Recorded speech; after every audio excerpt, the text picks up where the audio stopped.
como sempre, eu sou uma pessoa que...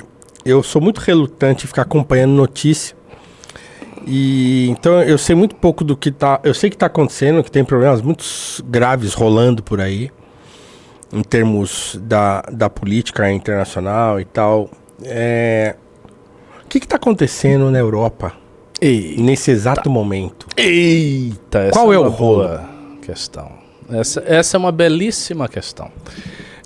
Por exemplo, eu vou só dar um parênteses. Eu vi um cara de esquerda no Twitter, uma passagem rápida que eu dei pelo Twitter hoje, tinha alguém comentando lá, uma pessoa de esquerda. Homens brancos saem à caça de muçulmanos na Inglaterra, não sei o que, tal. Aí você vai numa página de uma pessoa direitista e fala, muçulmanos estão à caça dos homens brancos. Então assim, o que tá acontecendo, né? Cara, os fatos, né? Vamos falar dos fatos. Houve um atentado, foi uma adolescente que matou parece 3 crianças. Né? Eu nem sabia disso. Eu tô tão ignorante no negócio. Aconteceu um fato. Tem um fato gerador dessa confusão. Tem um fato gerador dessa confusão toda. Foi um assassinato, salvo engano, de crianças, que aconteceu numa cidade inglesa. Só que, aparentemente, eu não investiguei isso a fundo. Eu vi as notícias que chegaram da mídia mainstream. Aparentemente, o cara não é muçulmano, não tem comprovação nenhuma que ele seja islâmico. Então, enfim, um cara aleatório, um psicopata que matou crianças. E aí foi divulgado em algumas mídias alternativas de que seria um atentado provocado por um muçulmano. E aí essa notícia levantou uma série de organizações que operam lá, que são organizações de direito, organizações contra a migração, e essas organizações, elas orquestraram protestos que saíram do limite do protesto pacífico e se tornaram protestos violentos. Como é que eu vejo isso? Eu vejo isso por vários ângulos, porque eu acho que o problema que está aí instaurado é um problema bastante complicado e tem muitas camadas de problemas dentro do mesmo problema. É como se o problema que eclodisse tivesse várias camadas geológicas de problemas que têm que ser deslindadas na análise para que a gente entenda o contexto. Primeira coisa, e isso é indiscutível, e eu acho que o crescimento dos partidos de direita na Europa como um todo, o crescimento do grupo político da Marine Le Pen, a vitória do Geert Wilders na Holanda, onde não, eu creio que é um país nórdico, não me lembro, mas ele tem um discurso anti-muçulmano bastante forte. O crescimento da Alternative für Deutschland na Alemanha, eu acho que todos esses fatos políticos, eles nos levam a ver que a migração é percebida como um problema para faixas grandes da população europeia. Então, esse é um dado.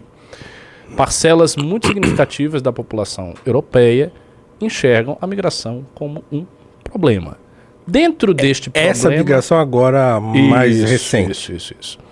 Dentro desse problema, quais são os aspectos, as dimensões do problema migratório? Eu vejo 3 principais. Uma delas é a cultural, que é o que a direita normalmente mais fala. Ou seja, a dificuldade de integração cultural das pessoas que vêm de países que não são países ocidentais, que não têm uma cultura democrática, que são sociedades muito distintas das sociedades europeias, para se integrar nestas sociedades. Então, se diz que há uma dificuldade de integração. Evidentemente, muitas gerações de muçulmanos que estão na Europa já há algum tempo se integraram lá. Então, isso é indiscutível que muitos muçulmanos estão bem integrados na Europa, turcos que se integram na Alemanha, pessoas que vieram do norte da África, que se integram na França. A migração islâmica para a Europa, ela não é recente, é uma migração já antiga. Eu estava falando, desculpa, a mesquita de Paris tem décadas. Só um parênteses, desculpa te cortar, mas só um parênteses que eu comentei hoje, eu tava trabalhando ali e o pessoal tava vendo, a TV tava ligada nas Olimpíadas. Aí eu vi, ia ter uma competição lá, acho que era de corrida. Então entrou, a atleta da Itália é uma mulher negra. Era feminina. Aí entra a Itália, entra uma mulher negra. É França, entra uma mulher negra. É Alemanha, entra uma mulher negra. Depois eu tava vendo a competição de salto com vara. O grego é um homem negro. Então quer dizer, Cara, a imigração é um fato assim, que não é de hoje, é um negócio que sempre aconteceu e sempre foi benéfico para os países que houvesse essa integração entre as nações diferentes e tal. Então, quer dizer, o problema está exclusivamente nessa imigração contemporânea, digamos assim, né? Acho que esse é o ponto, né? Porque aqueles que migram atualmente dos seus países para a Europa, eles não migram mais com aquele mesmo espírito que talvez os antigos migrantes tinham, né? Então, fechando parênteses, continua. Então, eu acho que esse é um primeiro problema. E isso é indiscutível, e os partidos de direita crescem muito por conta disso. Então significa que é uma pauta, uma bandeira que tem demanda lá. E não dá para querer reduzir a pauta a ideia de que ela é um efeito de outras coisas, de que ela é uma consequência de outros fatores, daí essa consequência se expressa. Não acho. Eu acho que ela tem um significado e uma existência relativamente autônomas. Ou seja, as pessoas estão incomodadas com a migração, de fato, ponto, e acabou. A segunda camada disso aí é uma camada... E aí sim, eu acho que a coisa muitas vezes escapa de um certo discurso, principalmente o discurso que chega ao Brasil e a maneira como os brasileiros enxergam esse problema. A Europa é um continente que sofreu, assim, nas últimas décadas, um processo de desmonte das suas estruturas de Estado bem social, tudo isso aconteceu, né? Então ela passou por um processo de neoliberalização muito agudo, que fez com que o antigo Estado de bem-estar social europeu não conseguisse mais dar conta das novas realidades. Quais novas realidades? Primeiro, da tentativa de competição econômica que os países europeus tiveram que ter com a ascensão da Ásia, e isso forçou os governantes da Europa a aderirem a uma série de medidas de enfraquecimento desse estado de bem-estar social, porque afinal de contas ele é caro, então ele depende de você ter uma bonança econômica que a circulação mais ampla do capital não estava permitindo, sobretudo porque a Ásia, né, cresceu nas últimas décadas. No fundo, a Ásia e a China, paradoxalmente, foram os grandes vitoriosos das reformas econômicas das últimas décadas. Isso é uma coisa que às vezes as pessoas não enxergam, mas essa é a grande realidade. A Ásia não era nada até então e, no entanto, explodiu nas últimas décadas. China, tigres asiáticos, Japão. Depois o Japão ficou em estagnação, agora parece que está saindo da estagnação, mas isso aconteceu. Coreia, tudo isso aconteceu nas últimas décadas. E aconteceu nesta passagem de um modelo econômico social-democrata para um modelo econômico mais neoliberal. Isso está provado, escrito, é um ponto de vista, enfim, pacífico na literatura. Então eu acho que esse segundo fator, ele impôs ao homem europeu um certo nível de alienação econômica, de problemas econômicos que eles não estavam acostumados até então, por conta do estado de bem-estar social. E isso fez com que as contradições dessas sociedades se agudizassem. Então essa é a segunda dimensão do problema. E eu acho que, por fim, há uma terceira dimensão do problema, que essa é até mais profunda e talvez de maior fôlego, que é o seguinte, e isso assim é uma coisa indiscutível no caso da Europa. Veja, por muito tempo, desde o século XVIII, portanto por séculos a fio, a Europa foi o centro do mundo. A cultura mais vibrante, a sociedade mais poderosa, militarmente, tudo. A Europa constituiu impérios ultramarinos imensos. O Império Britânico, por exemplo, era gigantesco. Ele ia da Índia, atravessava a África. A França também, com um império um pouco menor, mas todo o norte da África era francês, era colônia francesa, tudo aquilo ali. Esse império gigantesco, ele foi quebrado por conta da Primeira Guerra Mundial e da Segunda Guerra Mundial. Eu estava, nesses dias, relendo, anteontem, eu estava relendo um capítulo, é o penúltimo capítulo do livro Império, do Niall Ferguson.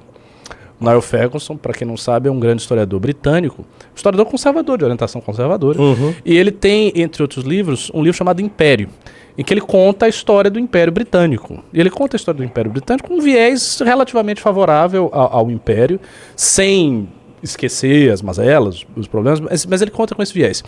E o capítulo final desse livro é uma narrativa sobre quais as causas que levaram o Império Britânico a ser desmontado.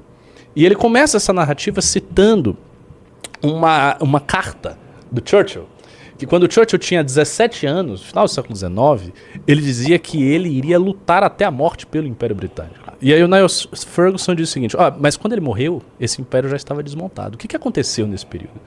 Que mediou os 17 anos de Churchill como patriota britânico dizendo que lutaria pelo império e o esfacelamento desse império. E aí ele vai mostrar que as guerras anticoloniais, que os protestos e movimentos de massa terceiro-mundistas, tudo que aconteceu nesse período, não foram os fatores preponderantes para a queda do Império Britânico, mas sim a Primeira e a Segunda Guerra Mundial. O confronto com outros impérios. O fato é, a Europa perdeu esses impérios. E desde então, a Europa tem se visto numa condição de um continente, de uma sociedade, de um pedaço ali da civilização ocidental, o nascedor da civilização ocidental, que perdeu a sua força em relação aos antagonistas que chegaram. Os Estados Unidos e União Soviética, depois dos Estados Unidos. E agora antagonistas que começam a aparecer das antigas civilizações que eram muito atrasadas na modernidade, que começam a se afirmar. Então a afirmação da China, que hoje é espetacular e todo mundo vê. Agora o início da afirmação da Índia, que provavelmente será espetacular daqui a algumas décadas. E a nova pressão do mundo islâmico e tudo mais, a migração islâmica, as tensões políticas decorrentes disso. Este terceiro fator, Paulo, eu acho que é o mais profundo, porque ele é o mais longevo. A questão é a seguinte, se a Europa, se os europeus, eles vão se compreender agora como uma sociedade, um conjunto de países que não tem mais a proeminência que tinha há um século. E que eu, sinceramente, não acredito que voltará a ter. Eu acho que o caminho da Europa, eu não vou dizer que é inevitavelmente o do declínio. A ideia não é essa, que a Europa vai ficar decadente. A ideia não é essa. É que as coisas mudam. A ideia é efetivamente, né? O processo da modernidade que começa na Europa foi um processo em que o poderio europeu cresceu demais e de uma forma, de certa maneira, artificial. Você vê, é um continente pequeno, com países que territorialmente são muito pequenos. A França é do tamanho da Bahia. Eu nasci num estado que é do tamanho da França. E aqueles países conseguiram projetar um poder gigantesco no globo inteiro. Como é que eles conseguiram uma coisa que parece tão desproporcional ao tamanho do território e ao tamanho da população deles, e aos recursos naturais e tudo mais? Como é que eles conseguiram esse feito? Eles conseguiram esse feito porque a modernidade tendo nascido na Europa e a modernidade significando fortalecimento do sistema militar, político, etc, etc, fez com que a Europa tivesse esse poder durante um período histórico. E eu acho que esse período passou e agora os europeus vão ter que conviver com esse fato. E as direitas europeias, que aspiram ao retorno da grandeza e tudo mais, eu acho que elas vão ter que reconhecer o fato que isso não vai acontecer. É minha opinião. Ou seja, então, vem guerra por aí. Que pergunta. Assim, eu não acho que... Qual guerra? Não, porque assim, eu não acho que os europeus vão se convencer de que, bom, acabou, né? Acabou. Não sei, eles não vão se convencer disso com tanta facilidade. Então, não, sim, eles vão resistir o quanto podem. Lógico. E essa resistência, ela pode não, já vem suscitando, né?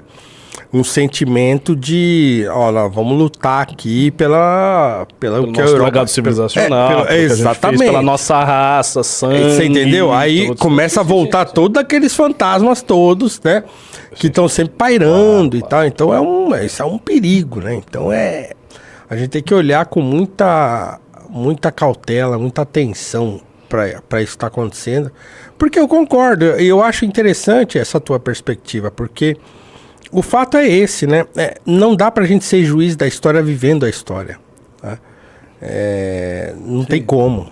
Sabe? Você não sabe. Muito difícil tem especulações, você não sabe. É muito difícil você fazer afirmações categóricas a respeito de uma coisa que está acontecendo se você está envolvido nisso. Então, nós aqui, apesar de estarmos distantes geograficamente, né, toda a nossa mentalidade, ela é, em grande medida, a herança europeia, né? Então, a gente, de certo modo, pensa como um europeu.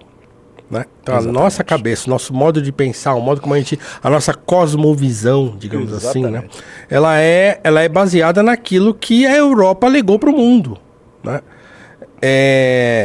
Assim, não estou dizendo que é só isso, mas em grande medida é assim, né?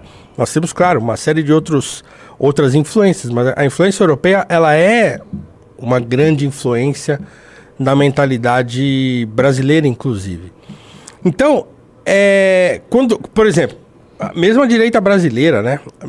Ainda tem muita gente. A gente aqui já parou de falar nisso, mas assim, aquele papo de vamos salvar a civilização ocidental, pô, caramba. A gente, né? Os bolsonaristas estão nessa ainda, né? Eles são a maioria da direita brasileira. Exatamente. Então, assim, a direita brasileira ainda tem essa coisa. Vamos salvar a civilização e tal. Outro dia eu tava vendo um pessoal aí no YouTube que continua com esse papo e tal. Aí você olha. Por exemplo, tava lá dentro de uma... Acho que era uma igreja, um negócio assim. Você olhava, cara... Por exemplo, só tinha branco. Vamos salvar a civilização ocidental. Você olha, todo mundo alvo mais que a neve. Cara, peraí, né? O que tá acontecendo? De onde é essa civilização? Então, daqui, né? Você entende? Então, assim... Eu não tô dizendo isso não propriamente no sentido racial do termo... Mas no sentido exatamente cultural do termo. Então, assim, o que essas pessoas consideram civilização ocidental? Certo? O que para essas pessoas é a civilização ocidental? A África, ou a influência africana, por exemplo, faz parte disso? Faz, mas eles consideram que faça? Né? Eles consideram que, por exemplo, as doutrinas mais importantes do cristianismo se desenvolveram em solo africano? Com teólogos africanos, Agostinho, Orígenes, Tertuliano, né, que eram homens africanos. Atanásio, né, que venceu no concílio a respeito da divindade de Cristo. Quer dizer, talvez a doutrina mais importante do cristianismo, né, a divindade do Cristo, foi vencida filosoficamente por um teólogo filósofo africano. Então, quer dizer, esse pessoal que está tentando salvar a civilização ocidental, eles estão levando isso em consideração? Eles consideram que a igreja de São Jorge da Lalibela, lá na Etiópia, faz parte disso ou não? O que é salvar a civilização? É salvar o Louvre? Eles levam em consideração que o Louvre está cheio de obras que foram tungadas de outros lugares? Então, assim, o que significa isso, né? Então a gente tem que tomar muito cuidado com esse negócio. Então olhar para a história, participando dela, faz com que a gente, assim, tenha cautela na hora de fazer esse tipo de julgamento. É óbvio que eu tenho um olhar a respeito, por exemplo, dessa migração islâmica na Europa e tal. A minha visão, obviamente, é desfavorável a esse tipo de migração. A minha também. Por estranho que talvez pareça, depois eu vou até qualificar minha posição. Então, porque assim, o modo como ela acontece, né, as intenções que parece haver por trás dessas migrações, então, toda aquela mentalidade decolonial, por exemplo, que há nessas pessoas, então eles vão para lá, parece que para fazer esse tipo de enfrentamento, tipo assim, nós vamos pegar de vocês o que vocês tomaram da gente. E isso é um negócio pernicioso. Do ponto de vista civilizacional, é pernicioso. Né? Então, é pernicioso e é conflituoso. Então, por isso que eu acho que o conflito é inevitável. Né? Então, mas a gente precisa olhar com cautela, porque as coisas se alteram na história. Eu estava falando da África agora há pouco, e volto a ela. Aliás... O meu artigo da Valete, que vai sair agora, e o próximo, os 2 artigos, são sobre esse assunto, porque a próxima Valete é sobre a morte da Europa, e eu escolhi falar da África, porque dessa coisa do colonialismo e da saída do colonialismo. Como é que a África responde à saída do colonialismo? Até agora a África não se acertou. Por quê? Bom, fundamentalmente porque ainda as potências ocidentais ainda estão lá. Isso é um ponto que as pessoas não costumam falar porque elas não sabem disso. Pô, estão lá. A presença das potências ocidentais em África é grande. É grande. Não é se acabar, acabou, já foi. Não. Elas estão lá. É grande, em grande medida ainda é de exploração. Sim. Ainda é de exploração. Agora com um elemento mais complicado, porque grande parte dos líderes do continente, daqueles países do continente, são uma espécie de cupincha, né, de governos europeus.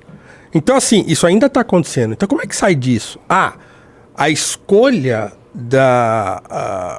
desse pensamento decolonial, por exemplo, que já invade a África, é o panafricanismo. Não, agora vamos unir uma África idealizada ao redor do mundo e tal, não sei o que lá.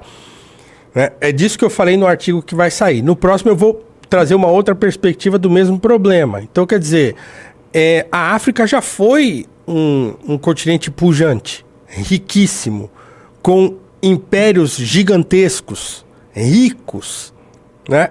De poderio militar, não, o tal do Mansa Musa, né? O homem mais rico da história da humanidade, mas assim, de poderio militar gigantesco, né? Mas caiu. Né? Então, o que a gente vive hoje, e que muito dessa militância não consegue enxergar, é exatamente o que a gente está tentando fazer aqui. Porque essa militância olha a questão da subjugação da África durante o período colonial como um problema que a África não tem participação alguma, mas teve.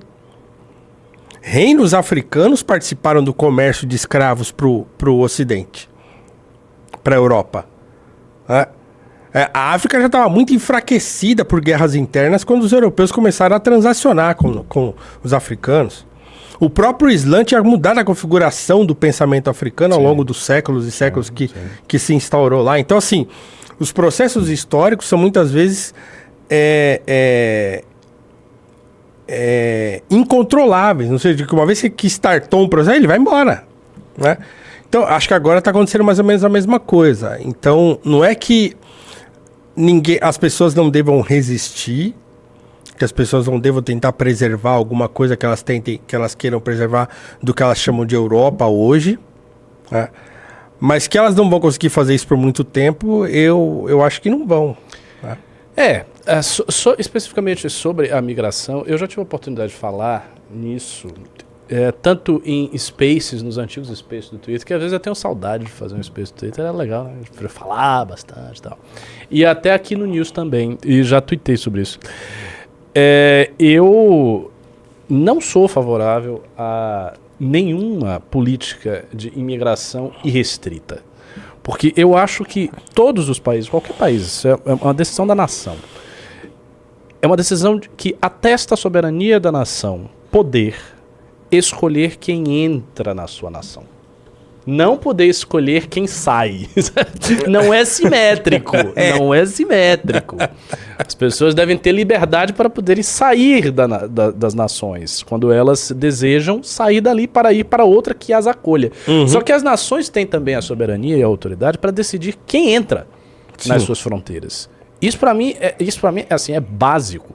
Então, se qualquer país europeu resolvesse, sob um governo de direita, implementar uma política antimigratória rígida e daí não permitir que os migrantes entrassem ou, eventualmente, retirar os ilegais que lá estão, eu acharia isso de pleno direito. Para mim isso é válido, não vejo nenhuma questão de ética política que esteja envolvida ali, não acho que nada está sendo ferido, não acho que direito nenhum está sendo ferido.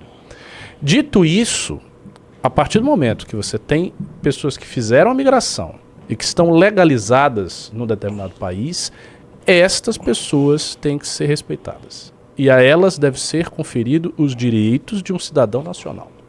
Ponto. Então, se há uma tentativa de marginalizar determinados setores da sua população porque elas têm uma cultura XYZ, por isso ou por aquilo. Então, me desculpe, você está saindo, pelo menos, do arcabouço jurídico e filosófico do liberalismo, do conservadorismo, do pensamento político ocidental, das democracias ocidentais. Você está saindo disso aí, você está criando outra coisa. Você está criando distinções que não são amparadas pela ideia do Estado regido pela lei, que é universal, que é para todos e tal. Então, essa é a minha posição. E eu acho que essa é uma posição razoável. Acho uma posição que ela pode ser defendida por muita gente. Dito isso, o problema da migração é também, eu acho que é principalmente, um problema econômico também. Porque eu vejo uma abordagem desse assunto sempre a partir do viés cultural ou simbólico. Ou, mas a Europa deixa a migração porque ela é soft com os migrantes, porque ela quer o benefício dos imigrados e contra as pessoas que estão aqui, porque é woke, porque é progressista. Eu acho que tudo isso existe, tem uma certa validade, mas há razões fundamentalmente econômicas para isso acontecer.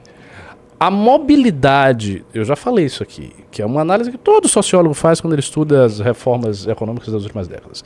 A mobilidade do capital, ela é concomitante, ela ocorre junto com a mobilidade do trabalho. Então, o fator capital, ele começa a ser muito móvel. Então, dá um exemplo mais concreto para ficar claro. Toda discussão econômica que se tem em qualquer país sempre cai naquela conversa. A gente vai atrair os investimentos? Mas os investimentos estão saindo. Temos que atrair os investimentos e os investidores. Essa enorme preocupação com o investimento vem do quê? Vem da extrema mobilidade do capital. Que os países hoje, os estados, que são estruturas fechadas, nacionais, que têm uma gestão sobre um certo território, eles se encontram em confronto, numa espécie de tensão com empresas gigantes e grandes fundos de investimento que não têm essa restrição nacional ou territorial, mas que operam transnacionalmente. Então você pega, por exemplo, dá dois exemplos. Você pega uma empresa como a Coca-Cola e um fundo de investimento como a BlackRock. A Coca-Cola e a BlackRock operam transnacionalmente. Eles tomam decisões que vão afetar inumeráveis países, mais dezenas, centenas de países, que eles atravessam isso aí como se fosse uma porosidade. E como hoje, isso é um fato, há uma imensa financiarização da economia, a participação do comércio internacional na constituição do PIB é muito mais alta do que era 90 anos atrás. Como tudo isso é um fato... A taxa das blusinhas tá aí para não nos deixar mentir, né? Então, a velocidade do capital atravessando os países aumenta muito, e o volume, e, portanto, também aumenta muito a velocidade do trabalho. As migrações para o trabalho, elas começam a aumentar demasiadamente. De maneira que, para você fazer uma política antimigratória, uma política fechada, você vai ter que realmente fechar o país, economicamente e tudo mais.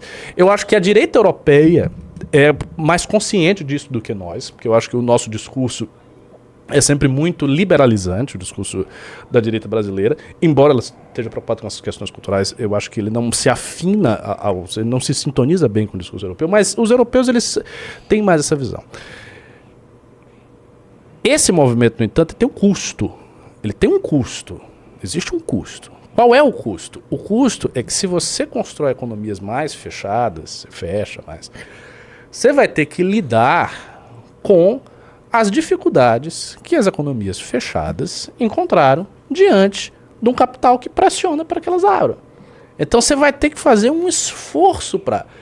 Um exemplo de um país que está fazendo esse esforço por condição da circunstância bélica em que ele se encontra, a Rússia. A Rússia foi alvo do maior programa de sanções econômicas feito na história da humanidade.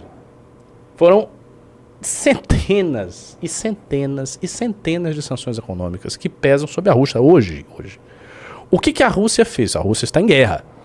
A Rússia se fechou, ela está uma fortaleza, inclusive economicamente. Ela está produzindo um monte de coisa que ela não produzia. Ela fez uma espécie de autarquia. Então ela está tendencialmente mais autárquica, dependendo muito do capital chinês também, isso é um detalhe. Então a Rússia, se ela se tornou mais autárquica para o Ocidente, ela se tornou mais dependente da China. Uhum. E foi esse o movimento que fez a Rússia. Os países europeus, se eles quiserem fechar a torneira, eles vão ter que fazer movimentos não tão radicais, mas movimentos semelhantes. Eles vão ter que fazer alguma coisa nesse sentido. E aí as pessoas vão querer realmente fazer? Esse é um ponto. O segundo ponto, eu vi, por exemplo, o Orlando, tanto o Orlando quanto o Renan, falando a propósito desses protestos em guerra civil. O texto do Orlando na próxima Valete vai ser um espectro da guerra civil rumo da Europa. E eu estou muito curioso para ver o texto dele, porque eu aprendo bastante com o Orlando, principalmente sobre essas questões que ele estuda com muita determinação, muita dedicação. Ele é muito dedicado para isso. E ele está morando lá, então ele vê as coisas de perto. Eu, pessoalmente, minha intuição, eu não acho que a gente esteja vendo um horizonte de guerra civil, nem na Europa, nem nos Estados Unidos, nem em nenhum país ocidental. Eu não sinto isso, porque guerras civis, eu comentei isso no Twitter, são processos militares muito grandes. São coisas assim que abalam a própria capacidade do Estado de manter o monopólio da violência. O Estado não consegue manter o monopólio da violência quando acontece uma guerra civil. Por quê? Numa guerra civil surgem grupos paramilitares fortemente armados que inclusive ameaçam dissidência do próprio... Exatamente. Eles rompem a estrutura do Estado. E muitos estados, quando entram em guerra civil, eles são esfacelados. Que foi o que aconteceu na Iugoslávia. A Iugoslávia tem uma guerra civil. Porque assim, né? Você ter, sei lá, grupos humanos brigando na rua, se matando na rua, não é guerra civil. Muito distante. Isso está muito longe de uma guerra civil. Assim, isso é incomensuravelmente longínquo para o que é o verdadeiro cenário de uma guerra civil. Eu acho que o perigo não é a guerra civil. O perigo maior... A guerra civil foi a guerra de secessão americana, por exemplo. Exatamente, a guerra de secessão americana, a guerra da Iugoslávia. Essas foram guerras civis. São coisas assim, muito grandes. O que aconteceu no Sudão recentemente, isso é uma guerra civil. A guerra centro-africana, isso são guerras lá, civis. Né? Eu não vejo esses grupos, nem os muçulmanos, nem os brancos de direita, nem ninguém, nem os supremacistas. Eu não vejo ninguém com, digamos assim, ímpeto de... os meios materiais e concretos de se armar e de conseguir fazer isso sem o Estado ir lá e prender todo mundo e impedir. Eu não vejo isso acontecendo. Agora, se você tem um conflito, uma guerra, não civil, uma guerra mesmo, e essa guerra chega à Europa, aí a coisa muda muito. Tá. Por isso que a guerra atual que divide a Rússia e a Ucrânia é uma guerra tão perigosa. Porque ela não pode sair dali. Se acontecesse alguma desgraça que a fizesse se alastrar e aí pressionar violentamente os governos da Europa, aí eu acho que você poderia ver vários problemas muito graves que os europeus não estão acostumados a ver há 3 gerações. Você veja, por exemplo, o que aconteceu na Rússia no início do século XX, que foi o motivo da Revolução de Outubro e tudo mais. A Rússia, ela entrou em 1905, ela foi derrotada numa guerra contra o Japão. Aí ela entra numa guerra mundial, né, contra a Alemanha, né, do lado dos aliados, da França e da Inglaterra. Isso faz com que a situação interna da Rússia se deteriore muito rapidamente. E aí acontece um conflito interno lá de gigantesca proporção, em que milhões de pessoas morrem, o negócio fica um verdadeiro pandemônio.